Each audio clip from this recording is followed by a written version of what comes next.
नमस्कार दोस्तों, आपका स्वागत है टीएस स्किल्स स्कूल में। आज हम आपके लिए लाए हैं कंप्लीट सेल्स प्रोसेस। आप एक फाइल को सही तरीके से कैसे प्रोसेस करेंगे, लॉगिन टू डिस्कशन पे कैसे ले जाएंगे, ऐसा क्या तरीका अपनाएंगे जो आपकी फाइलें रिजेक्ट नहीं हों। अगर आप ये प्रोसेस अपनाएंगे तो आपकी फाइल रिजेक्ट नहीं होगी। आप फील्ड में ही आप अपना डिसीजन कस्टमर से मीटिंग करके आप अपना डिसीजन ले सकते हैं। आपको लीड जनरेशन के बारे में पढ़ा चुके, कस्टमर मीटिंग कैसे करनी है ये पढ़ा चुके, डॉक्यूमेंटेशन करेक्शन वगैरह ये आपको सारी चीज सिखा चुके हैं हम। प्री सैंक्शन चेक, आपको सबसे पहले क्या करना है, लॉगिन से पहले आपको फाइल चेक करनी है, उसके बाद सिस्टम में डालनी है, फिर क्रेडिट का वेरिफिकेशन होता है, फिर टेक्निकल का अप्रूवल वगैरह है, टेक्निकल लीगल देखी जाती है, फिर फाइनल सैंक्शन होता है, फिर डॉक्यूमेंट किट वगैरह साइन होता है और उसके बाद डिस्बर्स हो जाता है। कम से कम इसके 10 से 11 स्टेज होते हैं जिनको आपको समझना है और आप अपने जीवन में उसको अप्लाई भी आपको करना है। अगर आप फाइनेंस और बैंकिंग में काम करते हैं तो आपके लिए ये लेसन बहुत ही उपयोगी है, और नहीं करते हैं तो उससे ज्यादा भी उपयोगी है। तो आप हमारी साइट पे बने रहें dsskillschool.online और हमें प्यार दें और हमें लाइक करते रहें, और आपका हमारा सहयोग पुराने वीडियो में बना रहा है। अब चलते हैं अपन नेक्स्ट स्लाइड पर। सबसे पहले आपको क्या करना है, अपने को प्री लॉगिन से पहले एक चेकलिस्ट है जिससे आप प्री लॉगिन मैंडेटरी है, उसको आपको चेक करना है। आपको क्या क्या करना है, सबसे पहले आपको करना है कस्टमर प्रोफाइल। आपको कस्टमर प्रोफाइल को समझना है, कस्टमर सैलरी है या सेल्फ एम्प्लॉयड है, कस्टमर सैलरी है या सेल्फ एम्प्लॉयड है, उसकी मंथली इनकम कितनी है, ये भी आपको एक क्राइटेरिया के अनुसार समझना है। बिजनेस टर्नओवर उसका कितना है, मंथली सैलरी कितनी है, बिजनेस टर्नओवर कितना है, सिविल स्कोर कितना है, 700 प्लस है, 700 प्लस है या नहीं है। आप समझो अगर 700 प्लस का स्कोर नहीं होगा तो आपके सिविल में प्रॉब्लम है, कस्टमर के क्या प्रॉब्लम है क्या नहीं है। मान लो उसकी कोई ईएमआई तो नहीं चल रही है, कोई लोन तो नहीं चल रहा है, ये आपको चेक करना है। और उसके बाद आपको डिसाइड करना है कि इस केस को कर सकते हैं या नहीं कर सकते हैं, आपको वर्बली डिसाइड करना है। इनकम चेक करनी है, आपको सिविल स्कोर चेक करना है, कोई लोन चल रहा है नहीं चल रहा है, और उसका असेसमेंट करना है, प्रोफाइल को असेसमेंट करके, और आपने ये डिसाइड कर लिया इसको लोन कर सकते हैं। अब लोन कर सकते हैं तो अब लोन कर सकते हैं तो अब चलते हैं आगे। आपने डिसाइड कर लिया लोन कर सकते हैं, अब चलते हैं अपन आगे नेक्स्ट स्लाइड पर। नेक्स्ट स्लाइड पे अपन चलते हैं, इनकम डॉक्यूमेंट्स। आपने बराबर ये चेक कर लिया, अब आपको डॉक्यूमेंट से वेरीफाई करना है, डॉक्यूमेंट से वेरीफाई करना है कस्टमर सैलरी है या सेल्फ एम्प्लॉयड है, ये आपको डिसाइड करना है। अब सपोज करो कस्टमर आपका सैलरी है और उसकी सैलरी आ रही है 70,000 रुपये, तो आपको बैंक में 1 साल का आपको क्या करना है, बैंक में 1 ईयर की सैलरी है क्रेडिट से चेक करनी है। चेक कैसे करनी है, सपोज करो उसकी सैलरी 5 तारीख को आती है, तो 5 तारीख को हर महीने 70,000 रुपये क्रेडिट हो रहा है या नहीं हो रहा है, ये आपको चेक करना है। चेक करना है, समझ में आ गया, क्रेडिट हो रहा है तो मतलब इनकम इज ओके, सैलरी में ओके होगी। अब सपोज करते हैं बिजनेस, बिजनेस में क्या करना है आपको, बैंक बिजनेस में आईटीआर लेनी है कस्टमर की, जीएसटी लेना है और बैंक स्टेटमेंट लेना है। आपको आईटीआर के आधार पे समझना है। सपोज करो उसकी 6 लाख की आईटीआर है, 6 लाख की आईटीआर है, तो मंथली इनकम कितनी हो गई, 50,000। ये आपको समझना है। इसको समझने के बाद आप क्या करोगे, आप स्टेटमेंट चेक करो उसमें बैलेंस रहता है नहीं रहता है, जीएसटी भरता है या नहीं भरता है, नहीं भरता है तो भी चलेगा, कोई इशू नहीं। एनबीएफसी लोन कर देता है, आपने बैंकिंग चेक कर लिया, अदर इनकम चेक कर ली, सारी चीज समझ ली। अब क्या, इनकम प्रूफ के बिना, ये डॉक्यूमेंट बहुत इंपॉर्टेंट है, आप इनकम प्रूफ के बिना फाइल लॉगिन नहीं कर सकते हो। आपको डॉक्यूमेंट पहले ही चेक करना पड़ेगा। अगर आप ऐसा करोगे, फाइल अगर लॉगिन करोगे बिना चेक करे बिना इनकम प्रूफ के, तो आपकी फाइल रिजेक्ट हो जाएगी। आप महीने में 5, 6, 8, 10 फाइल जो भी लॉगिन करते हो, आप पूरी फाइल चेक करो, उसके बाद लॉगिन करो, आपका डिसबर्समेंट का रेशो, सैंक्शन का रेशो आपका बढ़ जाएगा। तो हमारे वीडियो को लाइक करें क्योंकि हमने आपके लिए बहुत अध्ययन करके रिसर्च करके आपको वीडियो पेश किया गया है। अपन चलते हैं तीसरे पॉइंट पर। तीसरा पॉइंट क्या है, प्रॉपर्टी डिटेल। आपने सारी चीज चेक कर ली, कस्टमर की प्रोफाइल भी समझ ली, कस्टमर की इनकम भी समझ लिया, आपको कस्टमर की प्रॉपर्टी के बारे में जानना है। प्रॉपर्टी के बारे में क्या जानना है, कौन सी प्रॉपर्टी है आपकी, प्रॉपर्टी आप बिल्डर से ले रहा है या रीसेल में है या कोई फ्रेश प्रॉपर्टी आ रही है, आपको पहला पॉइंट चेक करना है। ओके, कस्टमर की लोकेशन है चेक करना है, मिला है या प्रोजेक्ट में है किसी चीज में, या आपको चेक करना है। बना बनाया मकान है या कोई फ्लैट परचेज कर रहा है, ये आपको चेक करना है। ठीक है, सेलर सेलर और बिल्डर की बेसिक इंफॉर्मेशन आपको लेनी है, उसका पैन कार्ड, आधार कार्ड, ये आपको लेना है। मार्केट वैल्यू आपको कस्टमर से समझनी है, आप कितने में, कितनी मार्केट वैल्यू है, कितने में आप प्रॉपर्टी परचेज कर रहे हैं, कितने में आप प्रॉपर्टी परचेज करोगे और उसका एग्रीमेंट वैल्यू क्या है। कस्टमर परचेज करा 60 लाख में, मान लो रजिस्ट्री करा रहा 50 लाख की, तो एग्रीमेंट वैल्यू हो गया। ये आपको समझना है, वैल्यू वगैरह सब समझ लिए, सारी चीज समझ लिए। और आप प्रॉपर्टी आइडेंटिफिकेशन, ये एक इम्पोर्टेंट पार्ट है, सबसे इम्पोर्टेंट पार्ट है प्रॉपर्टी आइडेंटिफिकेशन। प्रॉपर्टी को आइडेंटिफाई करना एक महत्वपूर्ण डिसीजन है, क्योंकि जब भी टेक्निकल वाला जाएगा उसका पहला पॉइंट यही रहता है कि प्रॉपर्टी आपकी आइडेंटिफाई हो रही है या नहीं हो रही है। आप समझो 10 नंबर का प्लॉट है, 10 नंबर का प्लॉट है, आप प्रॉपर्टी वेरिफिकेशन करने गए, कस्टमर की प्रोफाइल समझिए, समझिए, प्रॉपर्टी पे आप पहुंच गए, प्रॉपर्टी पे पहुंच गए, आपने प्रॉपर्टी पता कर लिया कि कस्टमर रीसेल में ले रहा है, लोकेशन अच्छी है, बना हुआ मकान है, मार्केट वैल्यू भी अच्छी है, 75 लाख रुपए है, एग्रीमेंट रजिस्ट्री भी आप 75 लाख की करा रहा है। अब आपको प्रॉपर्टी आइडेंटिफाई करना है। सबसे पहला पॉइंट, प्रॉपर्टी अगर प्लॉट नंबर 10 है तो उस पर प्लॉट नंबर 10 नेम प्लेट या प्लॉट नंबरिंग होनी चाहिए मकान पे। अगर सपोज करो नहीं है तो आप उसके 5 मकान राइट में और 5 मकान लेफ्ट में आप सर्च करो और चेक करो कहीं पे नंबरिंग से आपकी प्रॉपर्टी आइडेंटिफाई, कहीं पे आपको मान लो 15 नंबर मिल गया लिखा हुआ, या कहीं पे आपको 7 नंबर लिखा हुआ मिल गया, तो आप प्रॉपर्टी आइडेंटिफाई आप कर सकते हो बैक में। तो पहला पॉइंट प्रॉपर्टी आइडेंटिफाई करने का। दूसरा पॉइंट, कस्टमर का बिजली का बिल से कर सकते हो, पड़ोसी का बिजली का बिल हो, कस्टमर का बिजली का बिल हो, उससे आप प्रॉपर्टी आइडेंटिफाई कर सकते हो। तीसरा पॉइंट, अगर ये दोनों चीजें काम नहीं करती, तीसरा पॉइंट बहुत इंपॉर्टेंट है, अगर आप ऐसा नहीं करोगे, प्रॉपर्टी आइडेंटिफाई नहीं करोगे, तो टेक्निकल विजिट वाला आपसे कॉलोनी का लेआउट मांग देगा, और लेआउट लाना संभव नहीं है, बहुत मेहनत करनी पड़ती है लेआउट के लिए। तो ये प्रॉपर्टी आइडेंटिफाई एक महत्वपूर्ण इंपोर्टेंट है अगर आप प्रॉपर्टी लोन में काम कर सकते हैं तो। अगर आप समझ गए होंगे, आप प्रॉपर्टी पे जाओ, चेक करो, आप बिजली का बिल वगैरह सब पहले लेके आओ, नंबरिंग आप चेक करो, नंबरिंग नहीं भी है तो आप नंबरिंग लिख दो, नंबरिंग लिख दो, तो उससे आइडेंटिफाई हो जाएगा, तो आपकी प्रॉब्लम सॉल्व हो गई।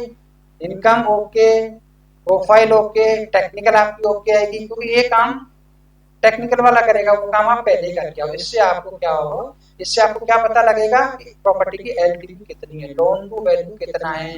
लोन टू वैल्यू मतलब आप समझ गए होंगे, 30 लाख तक जो एलटीवी होती है 90% होती है, 75 लाख तक 80% होती है, और 75 लाख से ऊपर 75% होती है जो अपन लोन करते हैं। सपोज करो प्रॉपर्टी की वैल्यू अगर 50 लाख है तो अपन 80% एलटीवी मतलब 40 लाख का उसको लोन करेंगे, ये अपने को एलटीवी पता लगता है।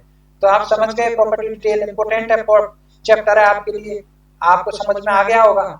अब अपन चलते हैं नेक्स्ट पॉइंट पर, बने रहिए आप वीडियो में, एंड तक बने रहिए, क्योंकि आपके लिए सोच समझ के ये बनाया गया है, किताबी चैप्टर नहीं है, प्रैक्टिकल है।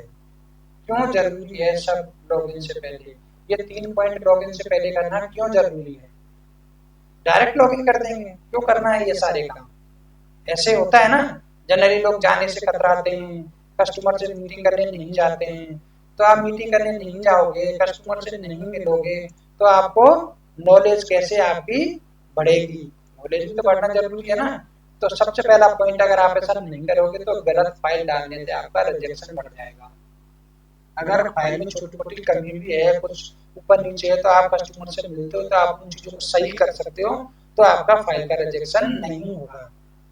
नंबर 2, टाइम और एफर्ट वेस्ट होगा, आपका जो टाइम है, इतनी मेहनत कर दिया आपने लॉगिन करने में, वो आपका सब खराब हो जाएगा। और कस्टमर ट्रस्ट गिरता है, कस्टमर से रिलेशन खराब होता है, कस्टमर से विश्वास खराब होता है कि ये बंदा सही नहीं है, ये हमारा लोन नहीं करा के दिया। अब आपको ये चीज समझ में आ गई, ऐसा आपको नहीं करना है। तो सबसे पहले आपको जो 3 पॉइंट है वही कंप्लीट करने हैं फाइल लॉगिन से पहले। सिंपल भाषा में अगर आप याद रखना चाहो तो सबसे पहले क्या करना है, प्रोफाइल को वेरीफाई करना है, इनकम डॉक्स को वेरीफाई करना है, प्रॉपर्टी की वैल्यूएशन वगैरह चेक करनी है, देन उसके बाद आपको क्या करना है, लॉगिन करना है। आपको समझ में आ गया चौथा पॉइंट कि ये सब करना क्यों जरूरी है। तो आप बने रहिए वीडियो में। अब हम चलते हैं अपने नेक्स्ट पॉइंट पर। नेक्स्ट पॉइंट पर चलते हैं अपन, लॉगिन। अब आपको क्या करनी है, फाइल सारी चीज आपने समझ ली, अब आपको फाइल क्या करनी है, लॉगिन करनी है। लॉगिन करनी है तो इसका मंत्र क्या है, जब आप लॉगिन करते हो तो आपको क्या करना है, सिविल, कस्टमर प्रोफाइल, इनकम और प्रॉपर्टी तीनों चीजें, आपको तीनों चार चीजें चेक कर दी तो आप बैंक या इन्वेस्ट के पोर्टल पे आप फाइल लॉगिन कर दो, सिस्टम में आप फाइल डाल दो। तो आप फाइल डाल दोगे सिस्टम में तो आपको एक संतुष्टि होगी कि आपने सारी चीजें चेक कर ली और आपने फाइल सिस्टम में डाल दी। तो सिस्टम में फाइल डालने से पहले फिर फाइल कहाँ जाएगी, फाइल जाएगी क्रेडिट के पास। क्रेडिट के पास फाइल चली गई, आपका लॉगिन प्रोसेस, फाइल आपने लॉगिन कर दिया, क्रेडिट के हाथ में आ गया। क्रेडिट क्या करेगा, अब वो क्या करेगा कि सारी जो आपने चेक करी वही डिटेल वो सारी चेक करेगा। आप चेक कर चुके हो तो फाइल ओके है, अगर आप चेक नहीं करोगे तो फाइल रिजेक्ट हो जाएगी। सबसे पहले क्रेडिट, सिविल स्कोर और इनकम एफओआर चेक करेगा, अगर सिविल स्कोर सही है और इनकम पे उसका लोन बन रहा है या नहीं बन रहा है। तो दिस इज ओके। ओके क्यों, क्योंकि आप पहले चेक कर चुके हो, तो इसलिए ये आपका क्राइटेरिया ओके हो जाएगा। क्या हो जाएगा, ओके। फिर क्यों हो जाएगा, क्योंकि आप पहले चेक कर चुके हो।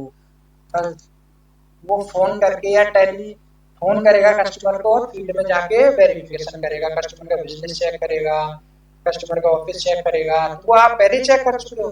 तो ये भी रिपोर्ट आपकी क्या आएगी, ओके आएगी। प्रॉपर्टी ओके आएगी। अब आप क्या होगा, लीगल चेक, प्रॉपर्टी की लीगल चेक करेंगे, लीगल डिपार्टमेंट लीगल चेक करेगा जो आप पहले चेक कर चुके हो, तो वो भी ओके आएगा। लीगल से संबंधित क्या आपको अप्रूवल्स दिए जाते हैं, क्या करा जाता है, ये लीगल का अलग एक लेसन है, आप वो चेक करें, उसमें आपको लीगल से संबंधित पूरी जानकारी मिलेगी। टेक्निकल में एलटी चेक करेंगे, वैल्यूएशन चेक करेंगे, जो वो आप आइडेंटिफिकेशन हुआ या नहीं हुआ प्रॉपर्टी का, वो आप पहले कर चुके हो, इसलिए आपको वो चीजें बताई गई हैं, वो आपको पहले करनी है, नहीं तो आपकी फाइल रिजेक्ट हो जाएगी। आप सारी चीजों को पहले चेक करोगे तो ये भी आपका ओके आएगा। आप टेक्निकल से संबंधित एक पूरा लेसन दिया गया है, क्या क्या डेविएशन होते हैं, क्या अप्रूवल होते हैं, क्या करना होता है, कैसे अप्रूवल लेना होता है, आपको बताया गया है। वो आप अलग से लेसन आप हमारा ज्वाइन कर सकते हैं।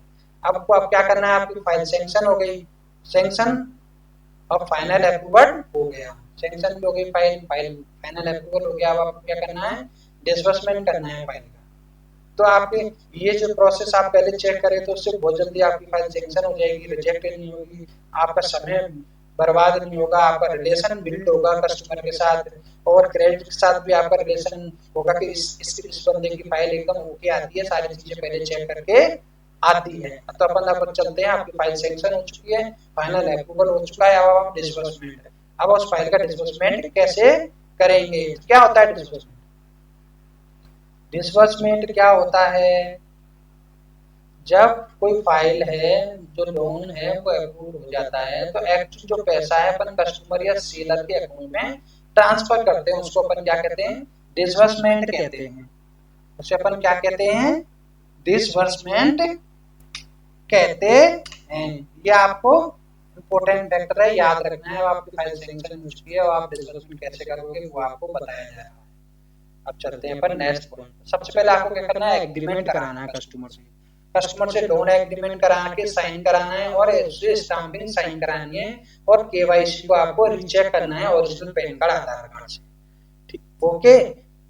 तीसरा पॉइंट, आपको एप्लीकेशन फॉर्म चेक करना है, फोटो है कि नहीं, सिग्नेचर है कि नहीं, ये सारी चीजें आपको चेक करनी है। और डिस्बर्समेंट के टाइम पे आपको कस्टमर से 4-5 जो भी कंपनी का नोन है उसके हिसाब से 3 या 4 या 5 वो चेक आपको साइन करके और अपने कंपनी का नाम लिख के चेक लेना है। समझ में आ गया, लोन एग्रीमेंट साइन करना ये सेल्स का काम है, ये सेल्स का काम है, क्रेडिट का काम नहीं है। सेल्स को ही एग्रीमेंट साइन कराना पड़ता है। लोन एग्रीमेंट साइन कराना है, स्टाम्पिंग साइन करानी है, केवाईसी रीचेक करनी है और एप्लीकेशन फॉर्म भी रीचेक करना है, जो कि ऑनलाइन निकलता है। ऑनलाइन प्रोसेस है, ऑफलाइन प्रोसेस है ही नहीं आजकल, सब ऑनलाइन होता है, सिस्टम में से प्रिंट निकलता है और चेक कस्टमर से लेना है। अब हम चलते हैं नेक्स्ट पॉइंट पर। आप उसके बाद आपने चेक करके आप कहाँ दोगे? डिस्बर्समेंट डिपार्टमेंट में, जिसको अपन डीओ बोलते हैं, डिस्बर्समेंट ऑफिसर। तो डिस्बर्समेंट ऑफिसर क्या करेगा? फाइनल चेक करेगा फाइल को, ऑल डॉक्यूमेंट क्लियर है या नहीं है चेक करेगा, लीगल टेक्निकल क्लियर है या नहीं है ये चेक करेगा, कोई डेविएशन तो नहीं है, और नो पेंडिंग क्वेरी, कोई क्वेरी पेंडिंग तो नहीं है, कोई सैंक्शन कंडीशन है, सैंक्शन कंडीशन कोई पेंडिंग तो नहीं है। ये सारी चीजें चेक कर ली, ये सब चेक कर दिया। चेक करने के बाद क्या होगा? सब चेक कर लिया, आप चेक करने के बाद क्या होगा? नेक्स्ट पॉइंट पर चलते हैं। अब डिस्बर्समेंट रिक्वेस्ट जनरेट करेगा। अब क्या करेगा डीओ? डीओ क्या करेगा? सेल्स और ऑपरेशन टीम को डिस्बर्समेंट रिक्वेस्ट डाल देगा। डाल दी डिस्बर्समेंट रिक्वेस्ट। उसके बाद क्या होगा? डिस्बर्समेंट टाइप, किस किस प्रकार के डिस्बर्समेंट होते हैं, कितने प्रकार का डिस्बर्समेंट करते हैं सिस्टम में।